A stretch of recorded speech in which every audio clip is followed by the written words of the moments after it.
be happy that there were a few courageous people that were willing to demonstrate against Hamas. And we can only hope that there are many more people out there that don't like what Hamas is doing. And Hamas, of course, as I mentioned before, is not interested at all in the well-being of the Palestinian people, and they're not even preoccupied with the future of the Palestinians. The future of the Palestinians for them is the past.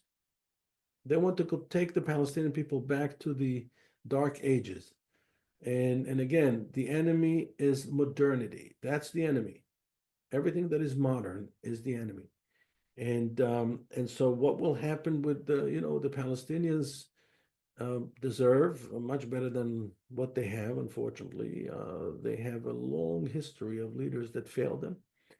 And we can put a lot of blame on the Palestinians themselves, but then at the same time, remember it's a different society, it's a different culture, it's very different than the Israeli culture, it's very different than the American culture. The level of education, the access to information, access to power is very limited.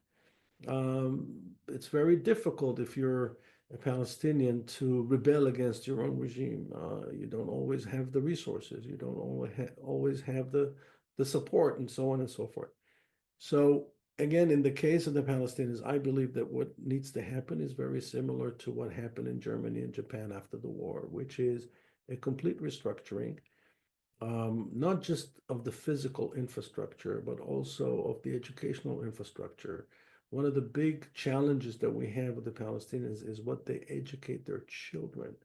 When you see how children are being taught from cradle to hate Jews and to hate Israel, very similar to some groups in America, which I have to say, I'm not an American citizen, but it really bothers me when I hear Americans that hate America. I mean, you can be critical of America, but you can't say America is the source of all evil. America is not the source of all evil.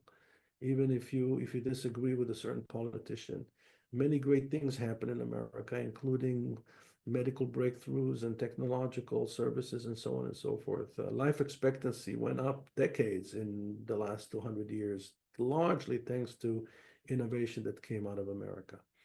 So we can't say that America is the source of all evil, although, of course, America is not perfect. Israel is not perfect. I would say no country is perfect.